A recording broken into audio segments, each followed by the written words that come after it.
Good afternoon, girls. Good afternoon, sir. जी, good afternoon girls. Good afternoon, sir.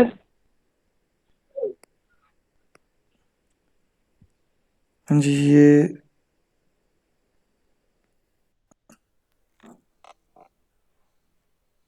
ये screen दिख रही है आप लोगों को? हेलो. Yes, sir, दिख रही है. ओके.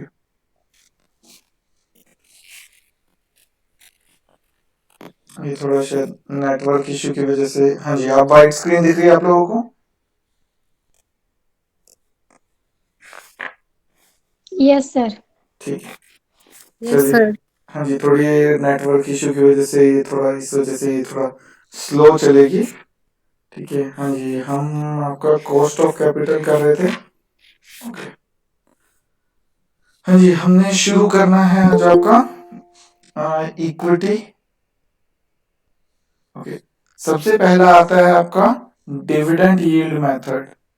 हमने बताया थे 6 मेथड हम करते हैं. सबसे पहला है उसमें आपका dividend yield method.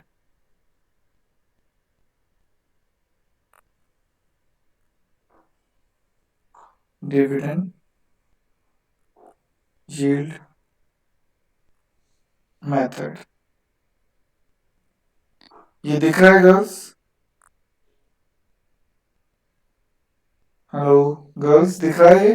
Yes sir. Okay. Yes sir. Yes, sir. Okay. हाँ जी, डिविडेंड यील्ड मेथड क्या है? This method is based on the assumption that when an investor invests in the equity shares of a company, he expects to get a payment of at least equal to the rate of return prevailing in the market. Hence, in order to ascertain cost of equity capital, according to this method, dividend received is divided by the market value of the share. ठीक है, जो हमारा formula है cost of equity का, इसके अंदर cost of equity के is cost of equity और डिविडेंड यील्ड मेथड का क्या है आपका D1 अपॉन में current market price of the share. P not का मतलब क्या है? Current market price of the share into 100.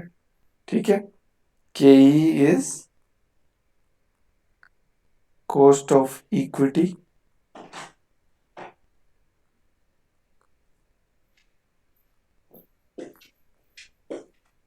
Cost of equity share capital लिख लो.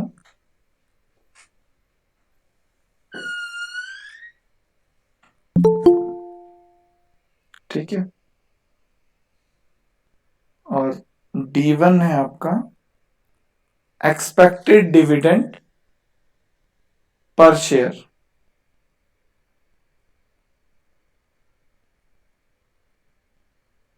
Expected dividend just second. Expected dividend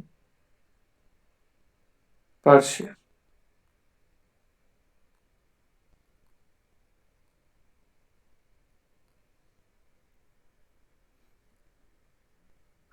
और उसके बाद पी नॉट या P0 आप जिसे बोल सकते हैं, पी नॉट बोलते हैं करंट मार्केट प्राइस पर शेयर.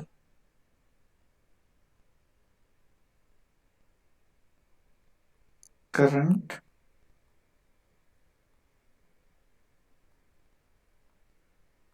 मार्केट प्राइस पर share.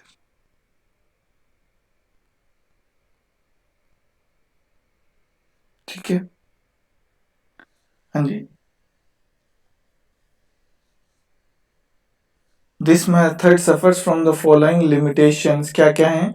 It ignores the growth in the rate of dividend. It ignores retained earnings. It ignores the expectations of share holders about increase in share price.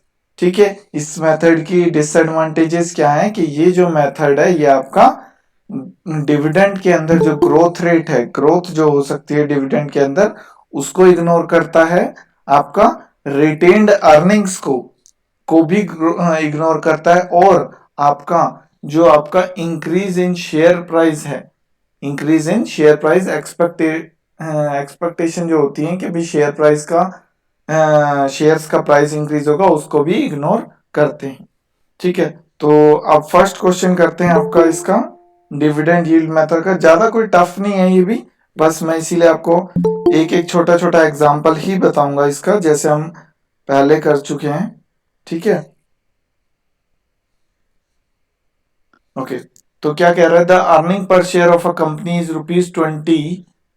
EPS आपको गया EPS, earning per share is ₹20, of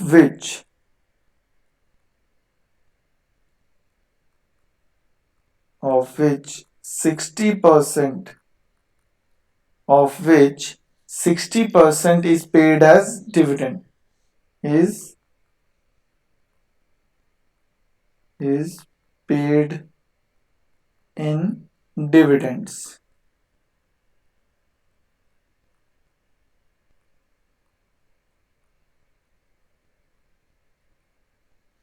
ठीक है, company expects to maintain the same in future also.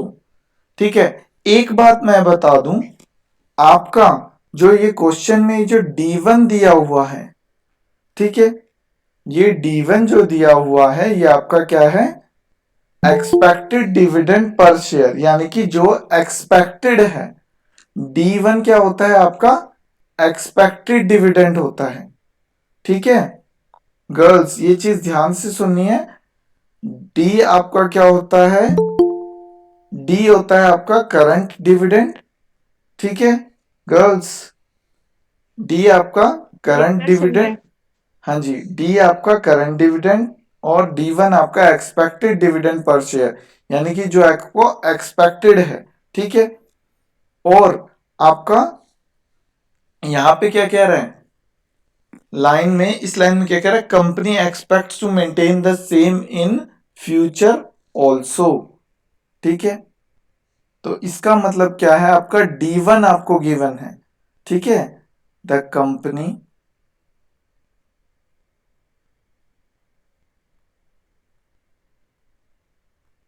expects to maintain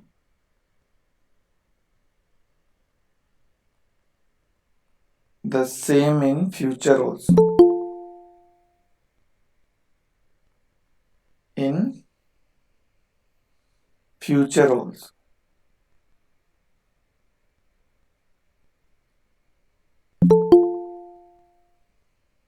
ठीक है, तो इसका मतलब क्या है, आपका D1 गिवन है, ये जो 60% इज पेड इन डिविडेंड्स, यानी कि ये क्या है आपका D1 है। ठीक है, compute the cost of equity capital if the market price of equity share is ₹150, यानी कि आपको मार्केट प्राइस दिया हुआ, करंट मार्केट प्राइस है, आपको कैलकुलेट क्या करना है,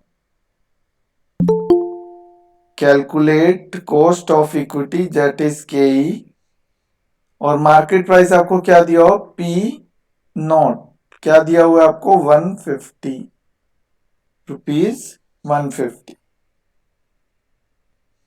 दिख रहा है गर्ल्स ये, हाँ जी। तो अब आप इसमें फॉर्मूला लगाइए, जो ऊपर वाला था हमारा कॉस्ट ऑफ इक्विटी निकालने का, KE equal to D1 upon में P0 इंटू में 100। ठीक है, इसमें अब आपका D1 कितना हो जाएगा, कितना डिविडेंड पे कर रहे हैं भाई हम, 20% हमारी अर्निंग्स है। EPS कितनी है, पर शेयर पे हमारी अर्निंग्स कितनी है, EPS ₹20, हमारी अर्निंग है 20, और उसका 60% हम किस में पे कर रहे हैं, डिविडेंड में पे कर रहे हैं। तो 20 का 60% कितना हो गया भाई, 12 हमारा D1 हो गया, ठीक है भाई, ठीक है। हमारा D1 क्यों हो गया? क्योंकि हमारा वो क्या कह रहा है, the company expect to maintain the same in future also, यानी कि अगर ये लाइन आपका नहीं लिखता तो ये आपका क्या गिवन होता? डी गिवन होता सिर्फ, ठीक है। हमें D1 निकालना है, तो यहाँ पे इसने ये लाइन लिख के इसने फाइनल कर दिया कि ये आपका क्या गिवन है? D1 है। The company expect to maintain the same in future also. तो अब यहाँ पे नीचे क्या अरे! दिया हुआ? हाँ जी, ये D1 सर मतलब पर शेयर दिया हुआ है 10 रुपीज जो निकाला है। हाँ जी, हाँ जी, ये ऊपर फर्स्ट लाइन लिखी हुई है ना, अर्निंग पर शेयर, ईपीएस है वो। ये जो लिखा हुआ है ना, ईपीएस इज ₹20, ये दिख रहा है, अंडरलाइन किया हुआ मैंने अब। Yes EPS sir. का मतलब क्या है? अर्निंग पर शेयर, यानी कि एक शेयर की अर्निंग 20 रुपए है, of which 60% is paid in dividend, यानी कि उसका 60% जो है वो क्या है? डिविडेंड दिया जाता है, ठीक है। यानी कि 12 रुपीज आपका क्या है? डिविडेंड है। और यहाँ पे क्या करंट मार्केट प्राइस कितना है? ये आपका 150 इंटू 100, तो ये आपका क्या आ गया? कॉस्ट ऑफ इक्विटी आ गया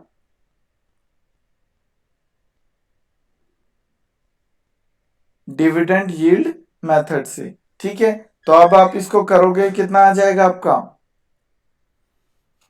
करो इसको, ये 3 पे गया, 8%. ये 2, 8%. ये 2 पे गया,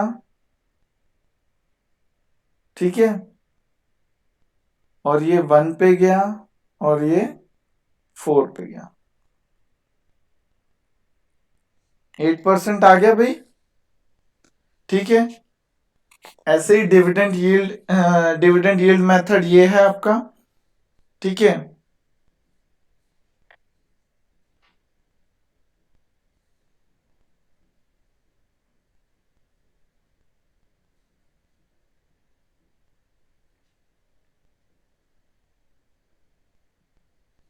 ठीक है, उसके बाद नेक्स्ट मेथड आता है आपका dividend yield plus growth in dividend method. Second वाला आता है आपका dividend yield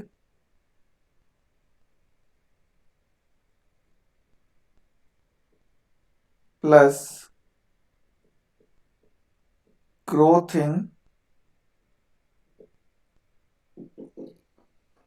in dividend method.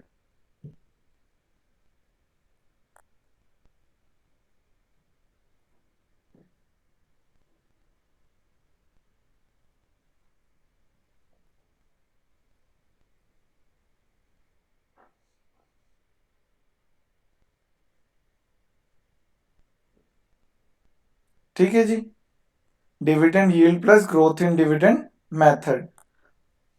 Dividend yield method के डिसएडवांटेजेस क्या थे? कि वो डिविडेंड के अंदर जो ग्रोथ होती है उसको इग्नोर करता है, रिटेन्ड अर्निंग्स को इग्नोर करता है, और आपका शेयर प्राइस में जो इंक्रीज हुआ है, इंक्रीज जो शेयर्स में जो इंक्रीज हुआ है उसको भी इग्नोर करता है, ठीक है। Dividend yield plus growth in dividend का फॉर्मूला क्या है आपका? के इक्वल टू D1 अपॉन में P0 इंटू 100 प्लस में जी यहाँ पे क्या रिप्रेजेंट करता है आपका? ग्रोथ इन डिविडेंड, ठीक है। बाकी सब सेम है आपका, के ई कॉस्ट ऑफ इक्विटी है, D1 आपका एक्सपेक्टेड डिविडेंड पर शेयर है, P0 आपका करंट मार्केट प्राइस पर शेयर है, जी है आपका, जी लिख देता हूं मैं, क्या है आपका? Rate of growth in dividend, ठीक है, rate of growth in dividend, rate of growth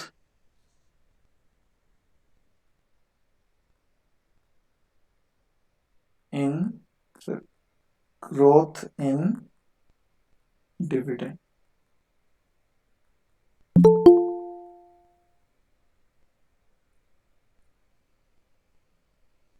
ठीक है। अब यहां पे देखो, इसका क्या कहते हैं? Dividend yield plus growth in dividend method is based on the following assumptions. पहला क्या है? Price earning ratio does not change. The payout ratio, the percentage of earnings distributed as dividend does not change. Market price of the company share increase in proportion to the increase in the rate of dividend. ठीक है. Limitation of this method is that it ignores retained earnings. However, the method is quite suitable where there is constant growth in dividend. ठीक है. ये assumption और ये आपने जो ये limitations है इसकी एक बार रीड आउट कर लेना. बाकी कोई इस खास जरूरी भी नहीं है, पर आप रीड आउट कर सकते हो एक बार इसको. ठीक है. उसके बाद इसका क्वेश्चन देखते हैं हम. क्या क्वेश्चन है आपका? देखिए, your company share is quoted at market at ₹20 currently. हमारा क्वेश्चन है, मार्केट प्राइस दिया हुआ है हमें. मार्केट प्राइस कितना दिया हुआ है हमें? मार्केट प्राइस कितना है हमारा? ₹20. ठीक है. ये जो लाइन लिखी हुई है, your company share is quoted in the market at ₹20 currently. ठीक है. करंट मार्केट प्राइस पर शेयर आपका 20 दिया हुआ है. The company has paid a dividend of ₹, पर शेयर. यहां पे देखो, यहां पे क्या कह रहा है आपका? Company has paid a dividend, यानी कि अभी तक जो कंपनी ने डिविडेंड पे किया है आज की डेट तक, करंटली जो डिविडेंड आज तक दिया है वो कितना दिया है? ₹1 पर शेयर. यानी कि यहां पे आपको क्या दिया हुआ है? डी दिया हुआ है. D1 नहीं दिया हुआ आपको, डी दिया हुआ है. ठीक है. डी नहीं दिया हुआ, मतलब D1 नहीं दिया हुआ, डी दिया हुआ. वो क्या है? ₹1 पर शेयर. ठीक है. उसके बाद क्या कहता है? The investors expect a dividend growth rate of 5% per year. ठीक है भाई. जी, ग्रोथ रेट इन डिविडेंड कितना दिया हुआ है वो आपको? 5%. 5% per year.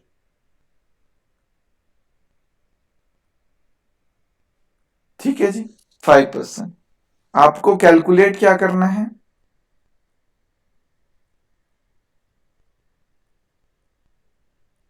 Calculate cost of equity KE, और दूसरा आपने क्या कैलकुलेट करना है? ये तो फर्स्ट है, और दूसरा आपने कैलकुलेट करना है, if the anticipated growth is 6%, calculate the indicated market price per share. if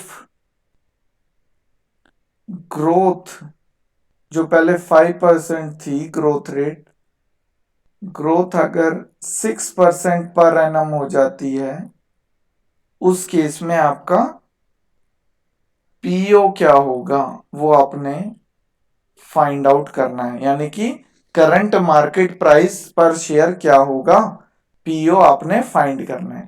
ठीक है भाई. निकाल सकते हो, फॉर्मूला लगाओ आप. अब यहां पे देखो, सबसे पहले हम केई निकाल रहे हैं. केई निकालो. ठीक है भाई. केई निकालो. यहां पे केई कितना, कैसे आएगा हमारा फॉर्मूला? D1 अपॉन में P0 इंटू में 100 प्लस में G. ठीक है. अब यहां पे ये देखो, क्योंकि मैंने बताया इस क्वेश्चन में आपको क्या गिवन है? आपको गिवन है डी गिवन है. उन्होंने कहा कि आज तक डिविडेंड हैज बीन पेड, यानी कि आज की डेट तक जो दिया गया था वो कितना है? ₹1 पर शेयर. अब वो क्या कह रहा है कि एक्सपेक्टेड ग्रोथ कितनी है? 5% है. तो अब इसके अंदर एक और थर्ड पार्ट भी है गर्ल्स, इसके अंदर थर्ड पार्ट भी है. क्या है?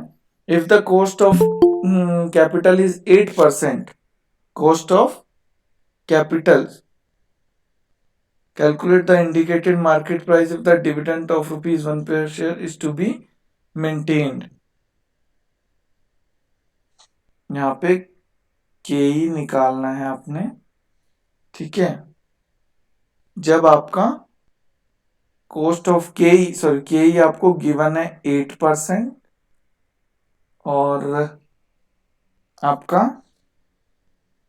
ग्रोथ है आपका जी आपका है 5%, और आपका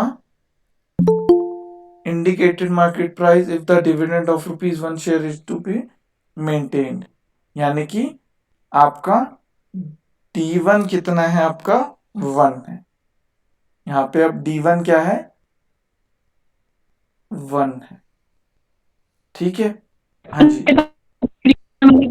हेलो, हाँ जी, सर हमें पता कि D1 हमारा 1 दिया हुआ है। ये क्वेश्चन में दिया हुआ है भाई, मैंने बताया ना, जब हम लैंग्वेज को समझना है, हमने क्वेश्चन की लैंग्वेज अगर आपको समझ में आ गई तो आपको D1 दिया हुआ है या D दिया हुआ है वो आपको पता चल जाएगा।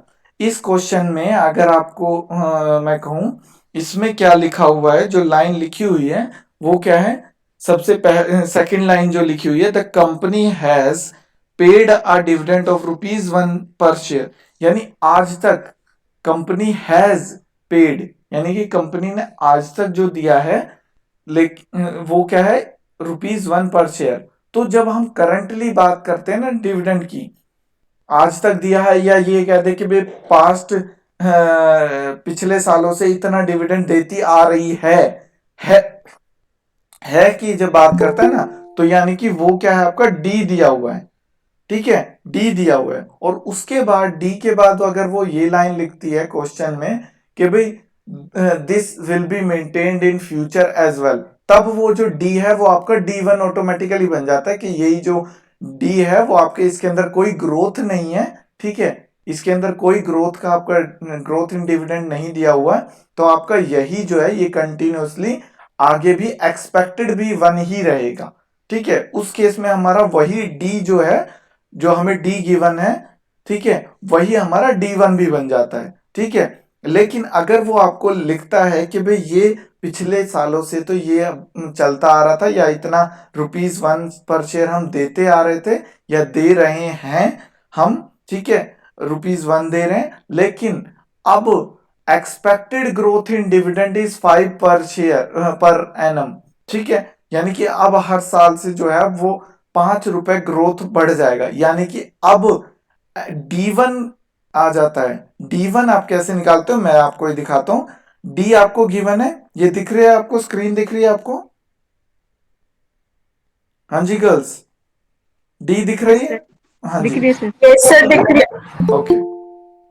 तो अब यहां पे देखिए हमें डी कितना दिया हुआ है, हमें डी दिया हुआ है 1, मैंने लगा दिया डी, हमारे फॉर्मूले के अकॉर्डिंग D1 आएगा।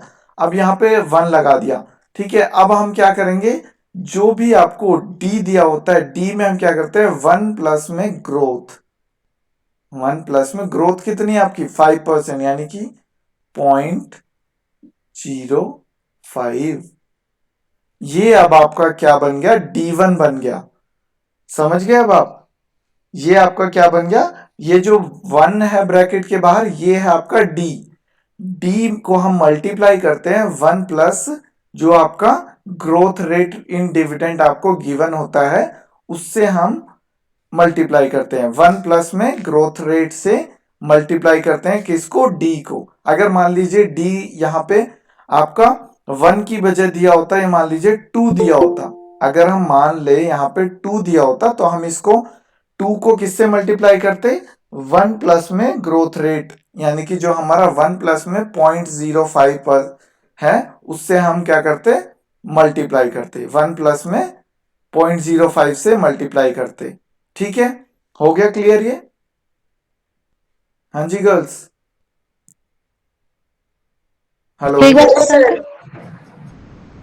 एक बार फिर बता देते फिर से हैं, बता दीजिए। हाँ जी, हाँ जी।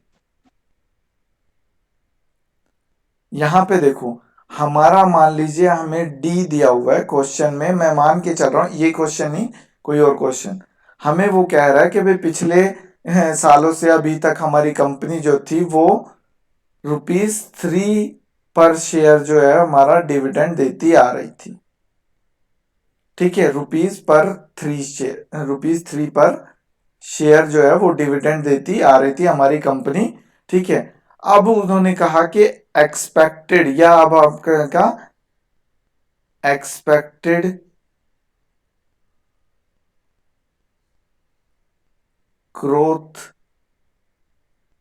ग्रोथ इन डिविडेंड, या आपका कोई भी लाइन यूज कर सकते हैं कि in future there is a 5% growth in dividend, तो मैंने लिख दिया एक्सपेक्टेड ग्रोथ इन डिविडेंड या anticipation in growth in dividend कितना है हमारा 5% पर एनम, 5% पर एनम से आपका जो ग्रोथ है वो डिविडेंड जो है वो उसमें ग्रोथ होगी। तो अब आपका ये डी जो था, ये तो आपका मतलब जो ₹3 था ये था आपका डी, जो कि पिछले सालों से चला आ रहा था और आज की डेट में चला आ रहा है या चला आ रहा था, मतलब जो है, मतलब जो करंटली हमने जो दिया है वो 3% दिया है। अब फ्यूचर की जब हम बात करेंगे, अगर फ्यूचर की बात करते हुए अगली लाइन में ही वो ये लिख देता है कि this 3 per share will be maintained in the future as well. ठीक है, तो हमारा यही जो डी है यही हमारा क्या बन जाएगा D1, यानी कि हमारा फ्यूचर के लिए भी उसने क्वेश्चन में बता दिया कि यही ₹3 हमारा मेंटेन रहेगा, इसके अंदर कोई ग्रोथ नहीं है, तो यही हमारा क्या हो जाएगा इस फॉर्मूले के अंदर में हम हिसाब से यही D1 हो जाएगा। लेकिन अगर वो क्वेश्चन में आपका लिख देता है एक्सपेक्टेड ग्रोथ इन डिविडेंड 5%, और वो किन क्वेश्चन होगा जिनमें आपको ऑलरेडी ग्रोथ गिवन होगी, ठीक है, उसमें आपने फिर ये ग्रोथ वाला ही फॉर्मूला लगाना है। ठीक है, तो अब यहां पे देखो, ये अब आपको D1 कैसे निकालोगे, ये आपका D दिया हुआ है 3, तो आपने D1 निकालना है। D1 कैसे निकालोगे 3, ये तो कौन सा है आपका D, ठीक है, D इंटू में 1 यानी कि प्लस, ये आपका फॉर्मूला है, 1 कोई और वैसा 1 नहीं, ये आपका फॉर्मूला में है 1 प्लस में डिविडेंड कितना है 0.05 ग्रोथ, इससे मल्टीप्लाई करके यानी कि 3 इंटू में 1.05 करोगे जब आप, वो क्या आ जाएगा आपका D1 आ जाएगा। ठीक है, आ जाएगा सर ये वन हर क्वेश्चन में प्लस करेंगे डिविडेंड हाँ में? जी हाँ जी हाँ जी, 1 प्लस में आर मतलब rate of growth in dividend, ये आर है आपका, R% ले लो इसको। ठीक है, ये आपका 1 प्लस में, ये आपका D1 निकालने का फॉर्मूला है एक तरह से। ठीक है, 1 प्लस में आपका D इंटू में 1 प्लस R%। ठीक है, D1 का आपका फॉर्मूला क्या है, D1 निकालने का D इंटू में 1 प्लस में R%, या आपका ये आपका D1 निकालने का फॉर्मूला है। ठीक है भाई, हो गया क्लियर अब ये? Yes sir. ठीक है, तो अब हमारा क्वेश्चन पे आते हैं। हमारा क्वेश्चन में अब आपका क्या कह रहा था, कॉस्ट ऑफ इक्विटी हमारा था, और ये कितना है हमारा, कितना था भाई हमारा 20 था, सॉरी हमारा 1 था। ठीक है, D1 हमारा था, D हमारा 1 था, और हमने क्या किया 1 इंटू में 1 प्लस में 0.05, सॉरी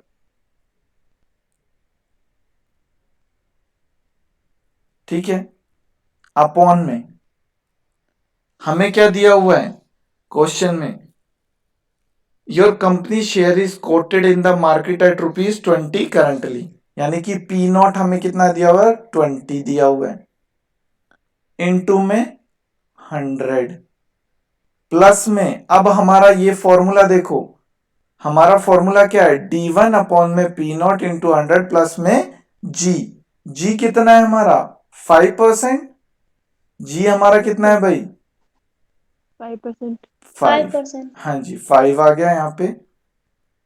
अब इसको मल्टीप्लाई करो, यहाँ पे क्या आ गया 1.1 को हमने 1.05 से मल्टीप्लाई किया, यही आ गया, अपॉन में 20, तो हमने इसका डेसिमल रिमूव कर दिया, नीचे क्या आ गया 2000 इंटू में 100, ये कैंसिल हो गया, इसको डिवाइड करोगे 105 को 20 से डिवाइड करोगे कितना आ जाएगा भाई, कितना आएगा सर 5.25 5.25। Yes sir. 5.25 प्लस में उसके बाद क्या कह रहा है आपका 5.25 प्लस में 5% ग्रोथ वाला। तो यहाँ पे आपका टोटल कितना आ गया 10.25 क्या आ गया आपका कॉस्ट ऑफ इक्विटी आ गया। ठीक है भाई, कॉस्ट ऑफ इक्विटी आ गया। अब हमारा फर्स्ट पार्ट था cost of equity. Second part अब क्या था हमारा, सेकंड पार्ट में क्या कहता है, if the anticipated growth is 6% per annum calculate the indicated market price पर शेयर। यानी कि अब हमारा क्या है, ये जो हमने कॉस्ट ऑफ इक्विटी निकाला है इसको हम केई की वैल्यू रखेंगे। ठीक है भाई, हमारे पास केई का फॉर्मूला क्या होता है, D1 अपॉन में पी नॉट इंटू 100, ठीक है, इंटू 100 प्लस में हमारा जी।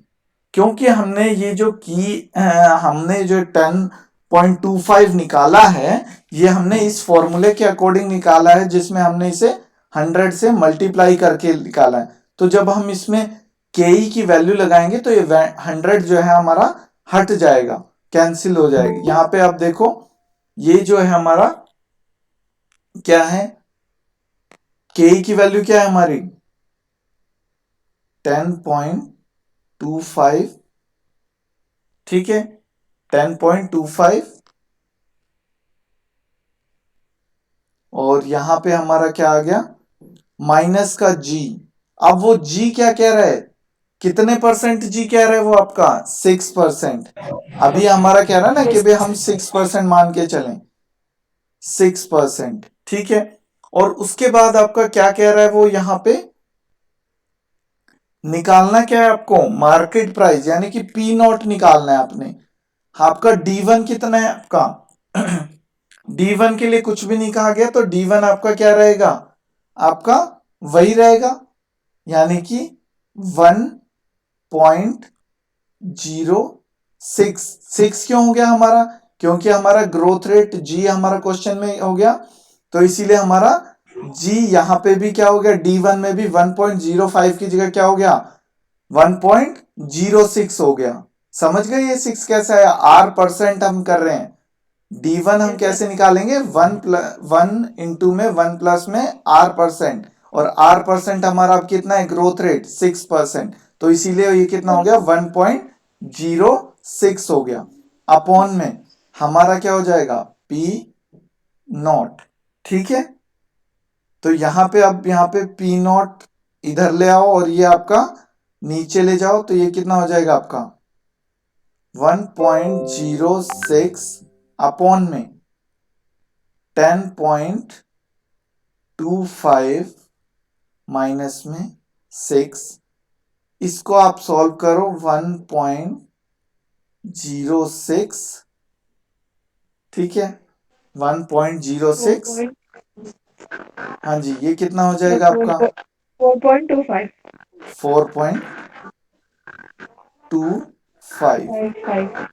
4.25, ठीक है। तो अब इसको आप कर लो, ये डेसिमल से डेसिमल कैंसिल हो जाएंगे आपके, और देखो क्या आता है आपका, कितना आता है देखो, ठीक है। ये आपका क्या है, ये आपके परसेंटेज में है, ठीक है।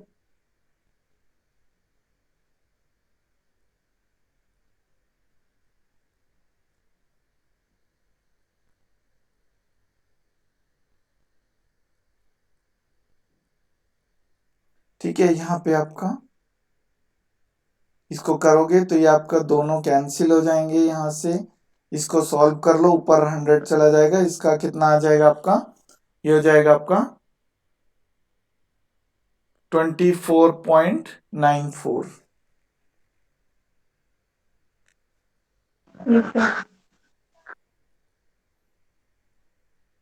24.94 रुपीज में आएगा ये आपका, ठीक है। ये आपका किस में आएगा, रुपीज में आएगा, ठीक है ना, क्योंकि ये हमारा मार्केट प्राइस है। सिमिलरली अब यहां पे देखो थर्ड पार्ट हमारा क्या कहता है, if the companies cost of capital यानी कि कॉस्ट ऑफ इक्विटी जो है जो हम कैलकुलेट कर रहे हैं थर्ड पार्ट में 8% हमें ऑलरेडी कॉस्ट ऑफ इक्विटी दी हुई है, और उसके बाद क्या कहता है anticipated growth rate is 5% per annum, यानी कि जी की वैल्यू हमें क्या दी हुई है 5 दी हुई है। Calculate the indicated market price if the dividend of ₹1 per share is to be maintain, यानी कि अब इसने क्या कहा है D1 की वैल्यू हमें क्या दे दिया 1 दे दी है, यानी कि इसने क्या लाइन लिख दिया ₹1 per share in is to be maintained, यानी कि D1 अब क्या है 1 है, 1.05 या 1.06 नहीं है, ठीक है, यानी कि 1 के अंदर जो है ऑलरेडी इसके अंदर इंक्लूडेड है जो भी है ग्रोथ, ठीक है। तो यहां पे आपकी एंटीसिपेटेड ग्रोथ रेट आपकी क्या है आपकी 5 रहेगी। तो अब यहां पे देखो क्या हो जाएगी, क्वेश्चन में आपको थर्ड पार्ट है ये आपका के इक्वल टू D1 अपॉन में यहां पे क्या है आपका P0 इंटू 100 प्लस जी, ठीक है। तो यहां पे के हमें क्या दिया हुआ है 8%, और यहां पे हमें क्या दिया हुआ है D1 हमारे क्वेश्चन में क्या कह रहा है is to be maintain in future also, यानी कि D1 हमारा 1 है, P0 हमें निकालना है, ठीक है, इंटू 100 आप बेशक यहां पे ये प्लस में 5% हमारा ग्रोथ रेट है, ठीक है। अब यहां पे क्या करो आप, यहां पे अब क्या हो जाएगा आपका, हमें क्या निकालना है P0 निकालना है हमें, ये 5 इधर ले आओ, 8% माइनस में 5%, या आपकी जो बुक्स में आपका फॉर्मूला जिस तरीके से किया हुआ है आप इसको ऐसे भी कर सकते हो कि भाई के माइनस में जी इक्वल टू 1 अपॉन में P0, ठीक है। तो यहां पे आपका ये अगर आप इंटू में 100 लगाना चाहते हो तो लगा लो, ठीक है, बाकी आपका ये कैंसिल ही हो जाएगा, यहाँ पे परसेंटेज आएगा जब, तो यहाँ पे आपका इसको क्रॉस करो, क्रॉस मल्टीप्लाई करोगे तो P0 यहाँ आ जाएगा और ये आ जाएगा आपका 1 अपॉन में के माइनस में जी, ठीक है। तो यहाँ पे आपकी P की वैल्यू आ जाएगी 1 अपॉन में के कितना है आपका 8% माइनस में 5%, और यहाँ पे 1/3% आ जाएगा। तो कितना होता है भाई 100 को 3 से मल्टीप्लाई करोगे तो सॉरी डिवाइड करोगे 100, 33. हाँ जी रुपीज 33.33%, रुपीज सॉरी रुपीज आ जाएगा, रुपीज 33.33, ठीक है भाई, ये हो गया, Yes, sir. ये आ रहा है समझ में गर्ल्स, कैसे ज्यादा टफ नहीं है, आपने सिर्फ फॉर्मूला का ही, नहीं सर. हाँ जी। उसके बाद नेक्स्ट क्वेश्चन देखो, हमारा नेक्स्ट मेथड कौन सा है, अर्निंग यील्ड मेथड, हमारा क्या है अर्निंग यील्ड मेथड, या एक सेकंड इससे पहले आपका एक और क्वेश्चन है, यहाँ पे क्या कह रहा है, compute the equity cost of this it's equity share is selling this dividend this which is expected to be continued in future also mentioned dividends are expected to grow at the rate of 5%,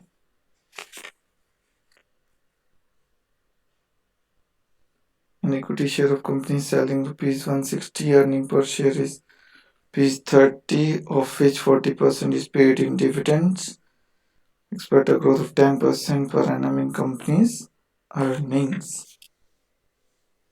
okay ठीक है। हाँ जी, तो हम next method पे आते हैं अपने earning yield method, आपका थर्ड मेथड है आपका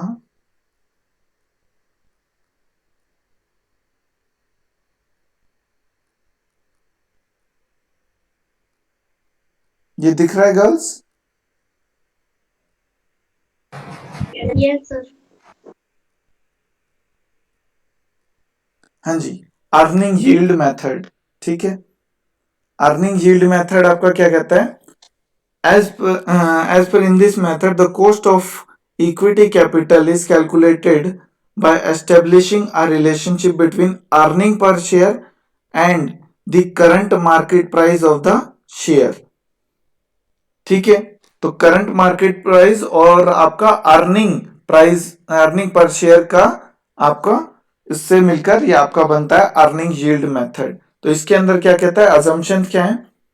earning per share is expected to remain constant in future.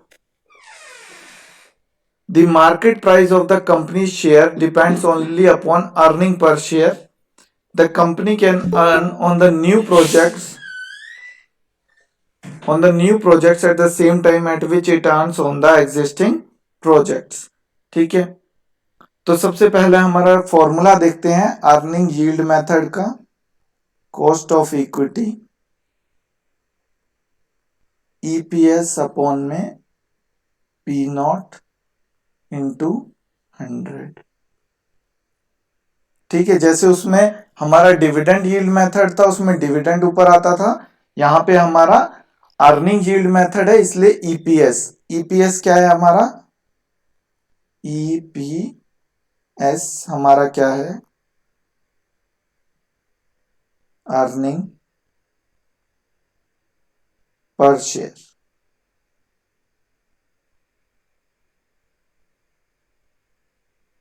ठीक है जी, दिखाई दे रहा है ये?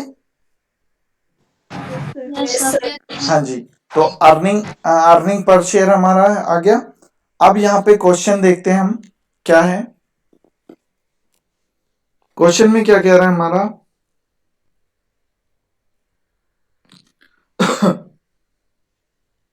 A company plans to incur an expenditure of rupees 80 lakhs for expanding its operations. The relevant information is as follows. Question है आपका, company plan कर रही है एक्सपेंडिचर आपका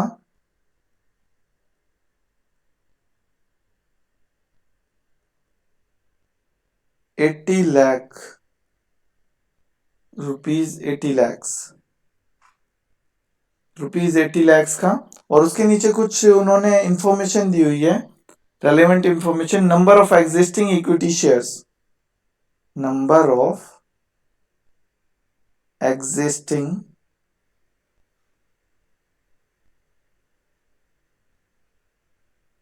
equity shares,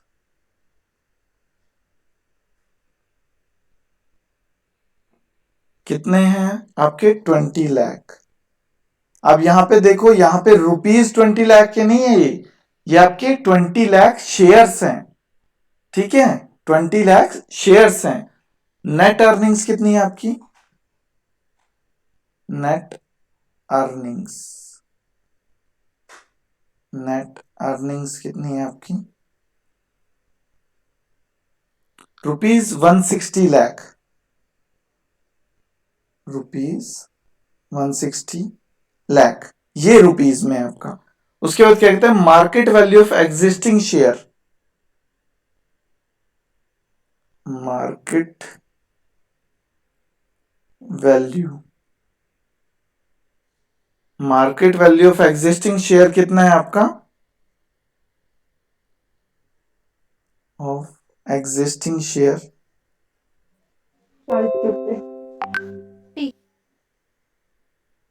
market value of existing share है आपका, कितना लिखा हुआ है? Rupees 40, rupees 40। यानी कि एक शेयर की कीमत आपकी कितनी लिखी हुई है आपकी? Market value, sorry, market value आपकी कितनी लिखी हुई है आपकी? रुपीज 40। ठीक है, और आपको निकालना क्या है? यहां पे क्या कह रहा है? Number of existing shares. या आपने पहले फॉर्मूले के हिसाब से आपको क्या चाहिए? क्वेश्चन सॉल्यूशन में आपको निकालना क्या है? Calculate the cost of equity, यानी कि के निकालना है आपको। आपको फॉर्मूला क्या है? ईपीएस अपॉन में P0 इंटू में 100। तो हमारा अर्निंग पर शेयर निकालना हमें टोटल अर्निंग्स, नेट अर्निंग्स दिए हुए और नंबर ऑफ इक्विटी शेयर्स दिए हुए हैं। तो ईपीएस निकाल लोगे, अर्निंग पर शेयर निकल जाएगा आपका कैसे, number of shares, sorry net earnings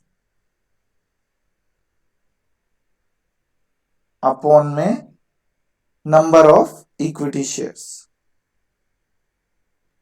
कुछ इंफॉर्मेशन आपको बेकार की भी दे देती हैं, जैसे वो आपके 80 लाख दिए हुए हैं, वो आपका रेलेवेंट नहीं है।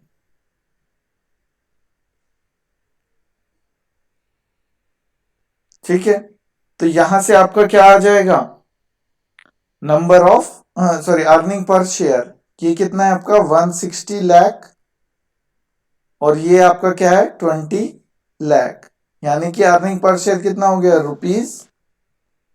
₹8 पर शेयर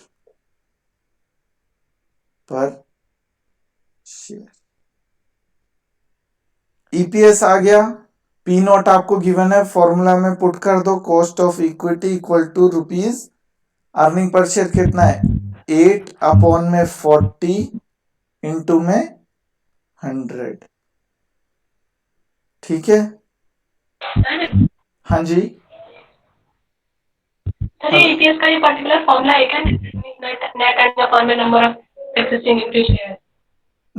हाँ जी, इसमें जो आपको इंफॉर्मेशन दी हुई है उसके हिसाब से हमने ईपीएस का फॉर्मूला के भाई हमें अर्निंग पर शेयर कैसे निकालेंगे, जो भी टोटल अर्निंग्स है या नेट अर्निंग्स है उसको हमने नंबर ऑफ शेयर से डिवाइड कर दिया, तो वहां से आपका एक शेयर की अर्निंग आ गई। हमें पूरी टोटल अर्निंग दी हुई थी नेट अर्निंग्स, और उसमें हमने नंबर ऑफ शेयर्स दिए होते तो हमने उसको डिवाइड कर दिया, तो हमें एक शेयर की कितनी अर्निंग है वो हमने निकाल ली, अर्निंग पर शेयर निकाल ली हमने। ठीक है, और उसके बाद हमारे फॉर्मूले के हिसाब से अर्निंग पर शेयर अपॉन में करंट मार्केट प्राइस इंटू 100 हमने लगा दिया। तो अब यहाँ पे क्या आ गया आपका, ये कितने पे गया 1 पे, ये गया आपका 5 पे, और ये आ गया आपका 20 पे। कॉस्ट ऑफ इक्विटी कितनी आ गई आपकी 20%। 20. ठीक है भाई, कॉस्ट ऑफ इक्विटी कितनी आ गई आपकी 20% आ गई। हाँ जी, तो हाँ जी बोलिए। ये अर्निंग पर शेयर और एग्जिस्टिंग शेयर में क्या अंतर है? नंबर ऑफ पर